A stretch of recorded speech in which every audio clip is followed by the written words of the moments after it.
Welcome to the We Rush In podcast. My name is Dan Gagnard, and I'm a Canadian police officer with 12 years of experience. I started this podcast as a way for first responders from all services to tell their stories as well as share resources regarding training, health and wellness, and a variety of other subjects. I'm very happy to have Amanda Conway on the show today. She is a Canadian police officer involved in a number of mental health initiatives within her organization as well as externally. In 2020, with the assistance of other first responders, she launched Project Resilience 911. Project Resilience is a multi-organizational team designed to share ideas, training, and raise funds for events and training to promote the health and wellness of all first responders. Good day, Amanda. Hello, how are you? I'm not bad today. So just a couple questions to start. Tell us a little bit about yourself. Like you said, my name is Amanda Conway. I'm a police officer with the Brandon Police Service.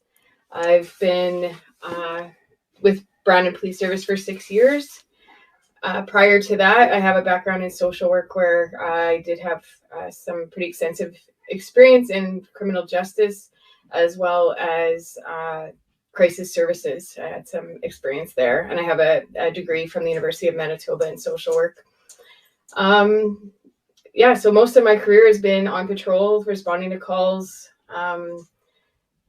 In the summertime, just in July, a few months ago there, I decided to take on a new role. So now I'm part of the community policing unit. And that's given me some more time to connect with the community and do a little bit more of the volunteer stuff that I'm interested in, and also put some more efforts into the mental health stuff that I'm doing. I started right after I started at BPS. We do have a peer support team, or employee wellness team, we call it, but it's essentially peer support. Within probably about a year, just over a year experience, we had an opening on the team, and I put in for it, never expecting with that much experience that they would take me on for something like that. But I guess given my educational background and my experience in mental health, they chose me to be on the team. And within probably about almost a year, I took over the chairperson spot for that team, and have really worked hard to get some good initiatives into place, like critical incident stress management. We've started a regular debriefing policy where we actually held 2 debriefings now after critical incidents, which is not something we used to do. I wrote policy for that. I also wrote policy for peer support and employee wellness, and from a policing perspective. Just many other like little initiatives come up, like employee wellness days and stuff like that, just for the promotion piece. And all of it is kind of working towards reducing the stigma. I won't say getting rid of it, because I don't know if we will ever do that, but reducing the stigma that surrounds mental health.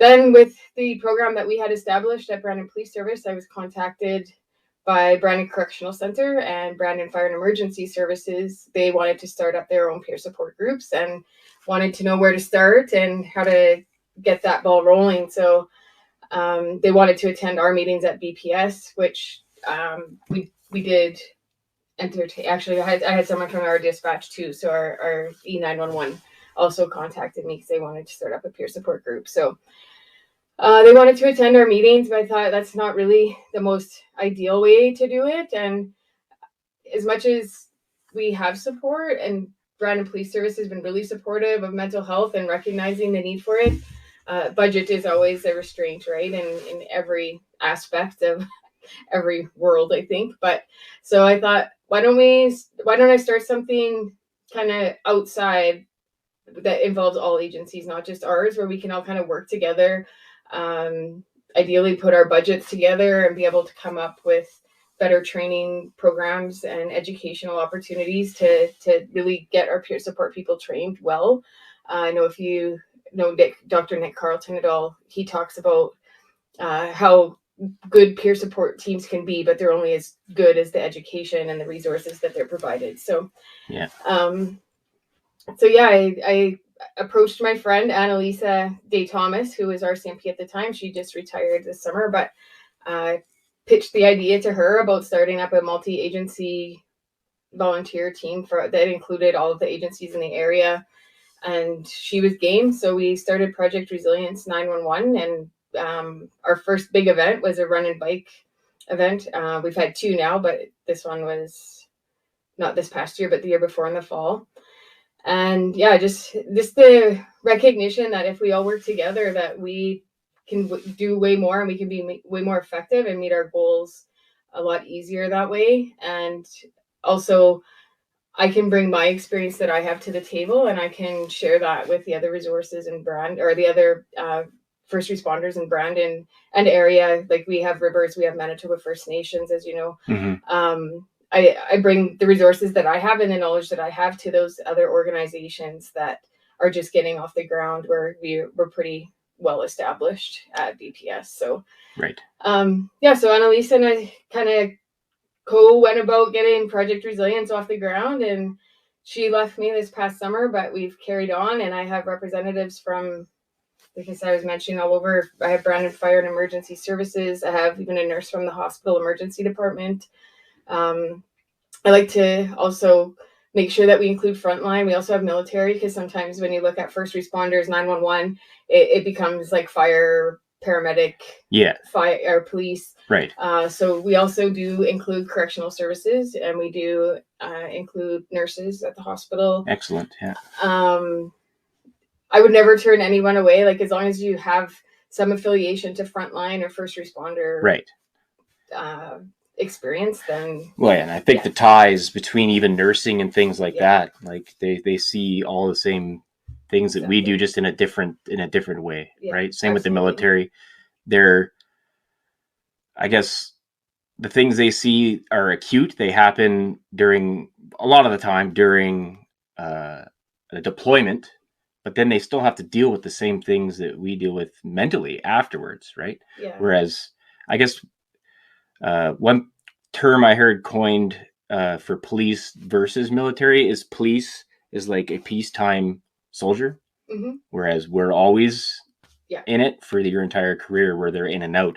But often, I think what they see overseas is a lot different than what we see sort of on the ground. Yeah, and I think you're in Canada, right? Like, absolutely. And I think with military, like you said, they have time structure within their exposures to critical incidents. We don't have that, but also at the same time, the critical incidents that they're witnessing,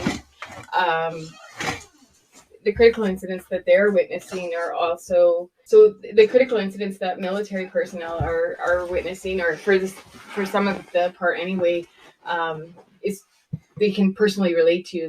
They're the people that they're losing oftentimes are people they know, where in policing, a lot of times we don't know the people we're dealing with, and it makes it a little easier to disconnect from that. And we don't get in the groove of living overseas for 6 months at a time, and then have to come home and try to figure out life when we get back, and for sure get back into our family roles and all that kind of stuff. Yeah, that's definitely a different view.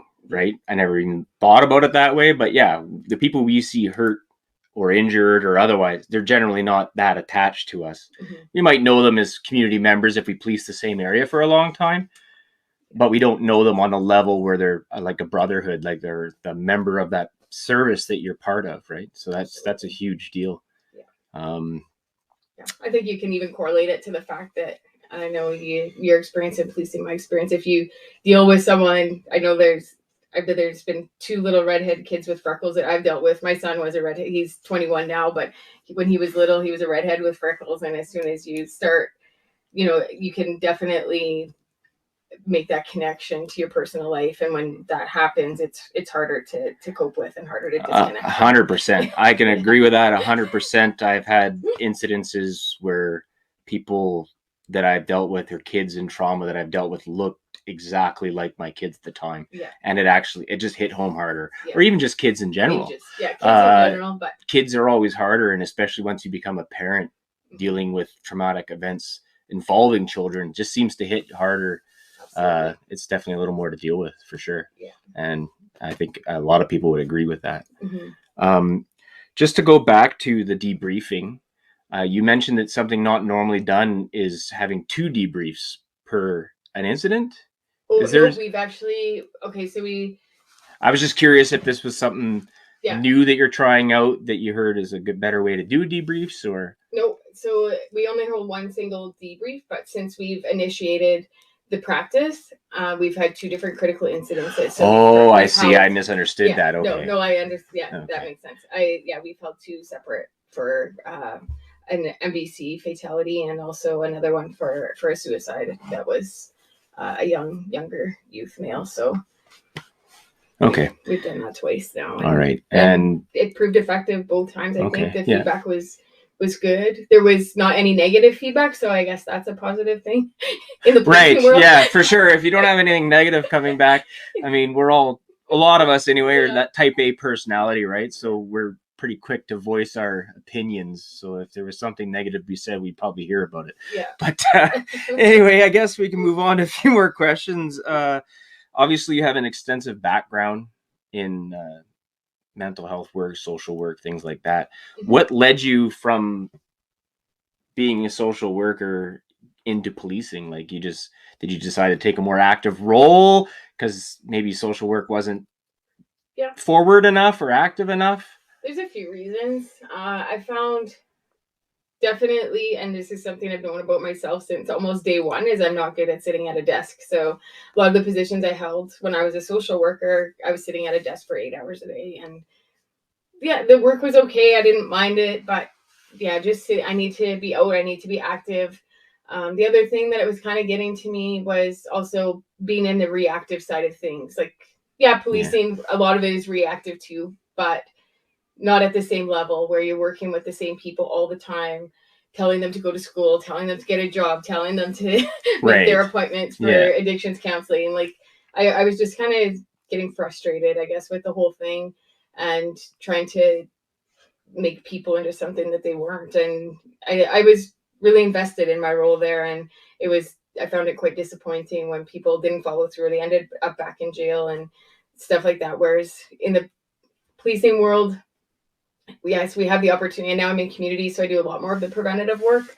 But we do have that opportunity to be more preventative, and we're not as engaged in the clients or the clientele that we're dealing with, the people that we're dealing with. We're basically picking them up and taking them to jail. Yeah, you might give them a little pep talk on the way and tell them to smarten up and don't do this again. But you're not in that same role. And I think a lot of us do that, right? Yeah. We try to, as much as we know it seems like it's a cycle of in and out, I still find myself just saying, like, man, like, you really got to try harder this time, or just even having just a heart-to-heart chat with someone, right? Like, you understand why we're in this situation now. Yeah. And then often, day after, sober, on the way to jail, there's a lot more clarity, it seems, and they actually, sit down, they'll actually agree with you. Yeah. Oh, yeah. Right? And I think, and then it's just, it's hard, right? For people. A huge piece of it. And I learned this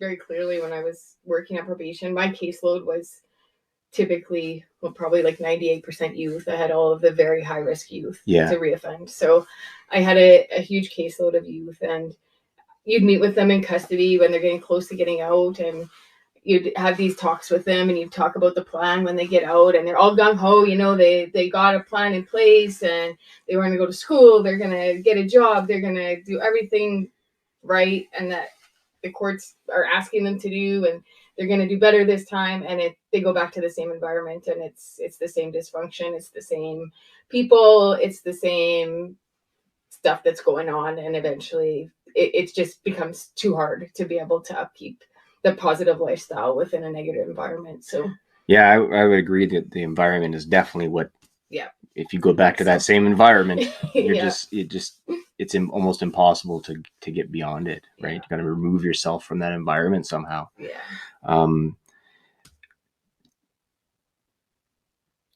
Did anything about your social work background lead you towards the Project Resilience? Like, obviously it led you towards that employee assistance program, or not, what did you call it again? Employment wellness team. So obviously that helped you decide to get into that, which I'm assuming further drove you into starting this Project Resilience. Also, I've learned lots of things in the hundreds of things I've done before my policing career, but right. something that I brought with me, especially I never had like a full-time position with Westman Crisis Services, but I did work at Mobile Crisis as a casual, I don't know what the title is, but casual answering phones at the mobile crisis unit and doing visits and assessments for suicide and stuff like that. And one thing that I really, really noticed is seems like everybody has a starting point. Anybody that you talk to, any assessments that you do, you start talking to someone, and 9 times out of 10, it's like, well, this happened in my life and everything went sideways from there, or this happened in my life and just could never get myself back on track. And I think if you take that on an individual basis and you look at the one traumatic thing happening in someone's life that really deteriorates their mental health, you look at the jobs we do, we're dealing with traumatic incidents every day, almost, pretty much. And I think the important thing to take away from that is that we need the resilience in place. Like Project Resilience is for a reason. We need to have the education. We need to have the coping mechanisms. We need to have the knowledge to know when we're actually sliding down that downward spiral. Yeah. So that we have the ability to bring ourselves back. And we don't know in our careers when that day is, right? I could be totally fine today. I could deal with anything. I could deal with the worst of the worst, and tomorrow something little sets me off, and all of that comes into effect. 100%. Yeah, I think for some people it's from what I've observed anyway, some people it's one event. Other people, I feel like it's a cumulative thing. Yeah. I have friends who have suffered with PTSD, things like that, and there's no rhyme or reason for any one given person. Some people can go their whole career and have no issues, or at least outwardly they have no issues. Yeah. I often wonder if maybe outwardly they have no issues and that's the face they put on for their coworkers and the face they put on for the public. But yeah, I think there is armor in the uniform that we wear. Sure. Yeah, for sure. And yeah, I guess the short of the long explanation is that I know the importance from my previous experience, and of being resilient and providing this knowledge and providing this education and providing the tools so that we can stay healthy and that we can enjoy our retirements. Because I think a lot of times when it gets to that point where you're tired and you actually take the uniform off, the armor goes with it. And a lot of police officers don't always live a happy retirement because they don't have that wall anymore to hide behind. Yeah, I hear that a lot, actually. Yeah. Be it, like you said, just not being part of that group anymore is hard enough. Yeah. Right. So I think a lot of officers, myself included, trying to find a way to have some of your life outside of policing, something that you enjoy, something that isn't related to policing that you can, that's the key, right? Fill your life with, so that you're not always just in the job. Yeah. And it's hard. And in all reality, we work shift work. It's hard to have friends and relationships outside of the people that we work with. But those relationships, your connections and relationships, like, account for probably almost like 80% of your resilience when it comes down to it. If you have positive relationships in your life, and I don't want to say that those need to be exactly always outside of policing, but if you can have some outside of policing where you're not in the same mindset all the time as the people you're working with, and you have some outside vision into things and outside ideas on how things work, that people aren't so quite jaded like we are in this stuff we deal with all the time. So yeah, I agree. It totally makes a difference. I mean, what happens when a bunch of police officers get together and have a barbecue or something? It just ends up being shop talk, right? It just ends up being, as hard as we try not to, we try to be like, okay, let's just talk about sports or something different. It always ends up back at that. Remember that time? Exactly. So I could see where, like, if you can at least have a few friends outside of that network to get an outside perspective, right? Absolutely. I've noticed that a lot more, not even just from friends, but as of late, I've become more accepting of other people's perspectives. Like I've had conversations with doctors, or like while I'm sitting there, on the job, and they've asked me questions and then provided feedback from their perspective, right? Mm-hmm. And it's like, okay, like, whereas before, especially earlier on in my career, still learning, I think I just saw the world the way I saw the world, Yeah. right? And we didn't really not respect, but Mm-hmm.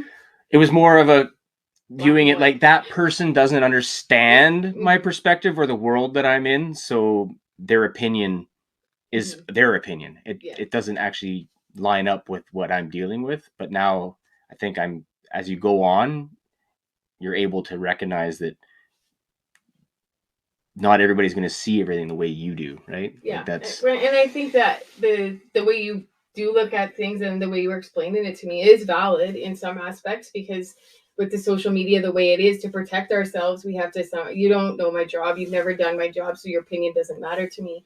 But on the other hand of things, which kind of goes to the community side of things that I'm doing now, but also to the mental health perspective, is what I always tell the people that I'm working with and trying to connect with is, I'm here to hear your stories, but I want you to hear my stories too, because we come from a place that the media shares our stories. We don't share our stories often because we share them amongst ourselves, but they don't often, the true, actual, real stories don't always make it out. And I think as part of our mental health perspective, we need to share those stories too. Yeah, I'd agree. Like, the media does not always get our perspective. No. They get the media release perspective, which is a cleaned version, right? Like or they get the public speculation. And it's almost viewed, I feel like, on our part anyway, like it would be a negative thing for us to provide our actual personal experience to the media, like the way that we felt, right? Exactly, right? So and I mean that's filtered too. The stories we're sharing are obviously going to be filtered. No, they have to filter them to a degree, right? I mean, we can't have names, we can't have certain details, some details, and exactly. Some of those details people probably don't want to hear. So, now you already said that BPS has been super supportive. So, Brandon Police Service, for anybody who doesn't understand what BPS means, policing and fire and all military, we're all terrible for acronyms and then not explaining to people what those acronyms mean. But anyway, support's been really good, you said. So they already, right when I was starting 6 years ago, they had already recognized the need for peer support and to have employee wellness in place. And so it was already started. They'd already had a yearly budget in place. I mean, there's always room for more, but isn't there always with any budget? Yeah. So they'd already had things started, but any of the ideas I've come up with, like I said, the critical incident stress management, the debriefing, training initiatives that I've brought forth, like they're pretty open to almost anything. Within a dollar amount, but of course, but they've been super supportive of almost any idea I've had and any ideas that the other team members have come up with. So we have within BPS, we have, I believe, 7 sworn members, a civilian, and then we have part of our team structure is having a community mental health person on our team. So we have a volunteer from Crisis Services that I used to work with, and she volunteers with Project Resilience too as our community mental health professional. So we have those people in place, and that's the team, and we all work together. We come up with ideas, and we're working. I guess the COVID thing, we we're a little bit less active, obviously. But now we're kind of getting back into the role of things. And the biggest thing that we're trying to implement now is a little bit more to do with families and a little bit more to do with to support people at home that are taking care of us. And so we've always kind of had family involved. We have done, I think, 5 annual picnics for wellness teams. So it's a family thing. We get bouncy castles, the kids come out, we have hot dogs and all that kind of stuff. But we're trying to do a bit more of that. So we're starting like a spouses Facebook page only for BPS spouses. Where we have a family skate night coming up after Christmas, trying to just get families more involved and to let them know that we're here to support families too. We're not just here for the membership and the employees at the office. Yeah, I think that's crucially important. I mean, Absolutely. our families are part of our support structure, right? Absolutely. They're the people that we need to go home to after we've had an incident or after we've had a heck of a day. Yeah. And they're the ones we get to deal with they sometimes get drawn into exactly, for sure. And I think that's where policing in general, most police services can probably improve, right? Absolutely. I worked for the RCMP for a lot of years, and at the outset, they always said, we're a family, so on and so on, but it didn't always ring true when it came time.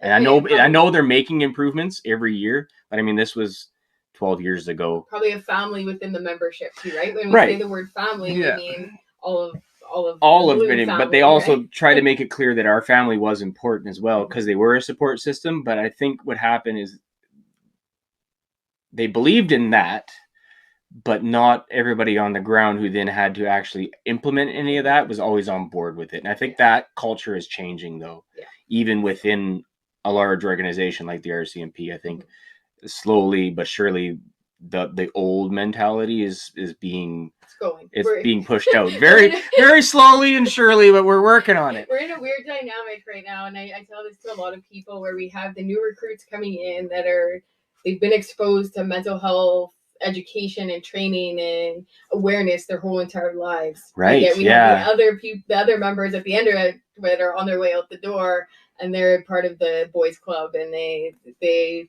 still, it's their motto is suck it up and keep on going, know. So we're in a weird dynamic stuck in the middle right now. And I don't actually have an issue with the suck it up. It depends on when you're sucking it up. On the job, in the moment, then that's when we have to put on that. But we have to learn that once that moment is over, then we need to process what actually happened, or process what we dealt with that day. And I think that's where we fell short as officers, is we'll just push that deep down inside so I never feel it again right from the get-go, right? Yeah. Obviously, we're expected to have good composure and keep a good head on our shoulders during an incident.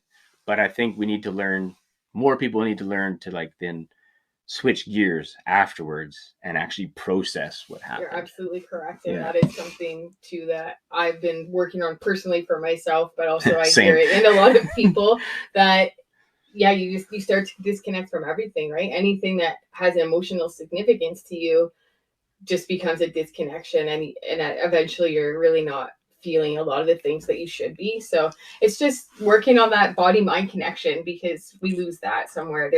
There becomes a barrier there that tells us we're not allowed to feel, and we typically bring that into our personal lives. So it's finding ways and tactics, and I know some people are probably not into yoga, but like trauma yoga and, bringing that body awareness back, where you're actually connecting your mind and your body back together, because for sure. I think it's super important to actually feel the feelings, right? It is. Feel them. It's easy not to. Yeah. Feel them, feel what it feels like, and then deal with it. And then just okay, how does that make me feel? How can I maybe stop feeling that way, right? That's in a healthy way. You have to, because it's like the tip of the iceberg, right? You keep pushing and pushing and pushing all this stuff down. Eventually, you're gonna erupt, because you can't just keep all that stuff inside, and that's just age-old anger management analysis, really. For sure. And then you get people that lend themselves to substance abuse and other things in order to not feel those feelings even more, right? It's almost like, to me, you get so full and so full and so full as well. Nothing is helping push this away now, so now let's try this. Let's see if I can just erase it from my memory. Avoidance. Always exactly. But I think we're working a lot towards losing that mentality, and trying to get rid of that stigma. Where if you want to talk about your feelings, and maybe you need to stop being a cop. And I don't agree with that. No, I know. And you know what? That's part of the whole debriefing process. The ancient way of doing debriefing was talking about the gruesome details and talking about that kind of stuff. But now the new way of doing debriefing is definitely getting those feelings out in the open. And that's great that this happened, but how did you feel in that moment? How did you feel going home that night? Right. And a lot of times I think something that I try to bring up in the debriefing process is, well, I went home and I felt nothing. Well, I would tell you there's two points in my life where I've gone home and I felt nothing, but my behavior said otherwise. When I can't sit still and I'm up and I'm, you just that anxious, but you're not registering that you're actually feeling anything. Right, for sure. What does the future of the Project Resilience look like? Obviously, we've had a few, you've had a few events in the last couple of years. What kind of things do you want to see happen? What are the plans? We have had, I guess the biggest thing, not the biggest thing. The biggest thing for us is promoting mental health in the first responder world and trying to normalize it as much as we can and breaking down that stigma. But another big piece of what we do is trying to raise money. So we're nonprofit. Any proceeds that we make off of any of the events that we hold or a fundraiser we have going right now is a calendar. We have a bunch of first responder snapshots from Brandon, MFMP, Rivers, local area, military, RCMP. We got Liam Pattison, a local guy that's a photographer that takes a lot of pictures of first responder stuff to help us put a calendar together. So that's our newest fundraising event. But we've had a run bike 2 times now. We had a wellness fair in October. Any proceeds that come from something like that go directly back into our initiatives. So already for next, we've had our strategy planning meeting already for next year. We're playing around with some dates, but we're going to be doing a lot of the same initiatives. And the more money we have, the more training opportunities we can offer. And like I said, the awareness piece and the education, the training, that's what needs to happen. With the events break down the stigma and they get us out there and they promote it and they try to normalize what's going on. But at the end of the day, we need those resilience strategies and we need the skills to cope when we're struggling. For next year, we have our run and bike event planned already for May 15th. And we will be doing a wellness fair again on October 20th, which is the same date it was last year, but It's a Thursday instead of Wednesday. We're kind of doing a joint project with Brandon Police Service. We're bringing actually out, I've done the training already, but we're doing an accredited peer support training where we actually have a retired member from Ottawa and a retired member from one of the suburbs of Toronto. I can't remember exactly which one. Yeah, there's a few there. I don't know exactly, and I don't want to say the wrong one. So those two, Sid Gravel and Brad McKay are the two. And they do an accredited peer support training program they've facilitated all over the world. Oh, wow. And they've both been involved in officer-involved shootings, so they have some pretty good experience to bring forward with them. So they'll be coming out and doing the accredited peer support training 2 days before the wellness fair, and then they're going to be our keynote speakers on the 3rd day at the wellness fair on peer support groups and their experiences and that type of thing. So we have that project coming up. We also have the something I started last year, the Bell Let's Talk Day cookies. So I had one of the local bakeries make up little comment bubble shaped cookies.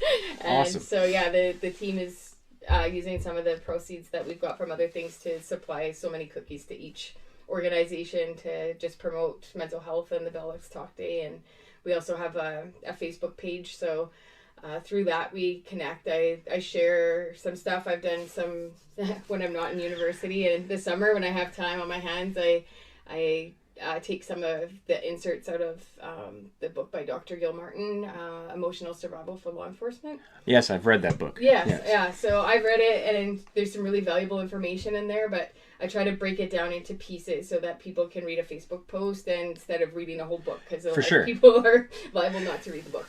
So it's valuable, and I think there's a lot of good messages and a lot of good content in that book. So that Facebook page, I do stuff like that. I share other articles, links to some podcasts and stuff like that.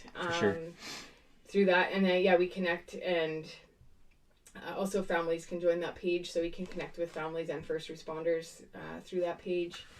We also where I was going with that, our Facebook page, we're doing a Bell Let's Talk Day. We did it last year where people can post a picture with the Bell Let's Talk Day thing on that day, and everybody will be put in a draw for a prize. Oh, okay. Yeah. Yeah, so we have some promotional materials too. We just have like our t-shirts are always for sale. We did up challenge coins for the last run. They turned out absolutely awesome. I was pretty impressed by them. So we've started designing the next one because we don't want to do the same ones all the time. So we've started designing the next ones for the run in May, and a lot of people collect those. So yes, absolutely. I mean, so to have a different one for each year would be great because people will just add them to their collection, right? So yeah, that was something we've talked about, and I don't like keeping surprises, but we're going to have it so that you have to come every year to get one with the logo on it. I think the first one coming up is going to have dog tags on it for the military. Oh, it'll still have everything, but in the background will be the dog tags, and then the year after we'll have like, say, the police badge and then the fire badge. So you have to come every year to get logo. All the, it's like the collect everything from the McDonald's kind of a thing. You got to keep going to get everything. Yeah. Oh, awesome. So yeah, we're like, I don't know. We always have stuff on the table. I think of stuff like this calendar idea.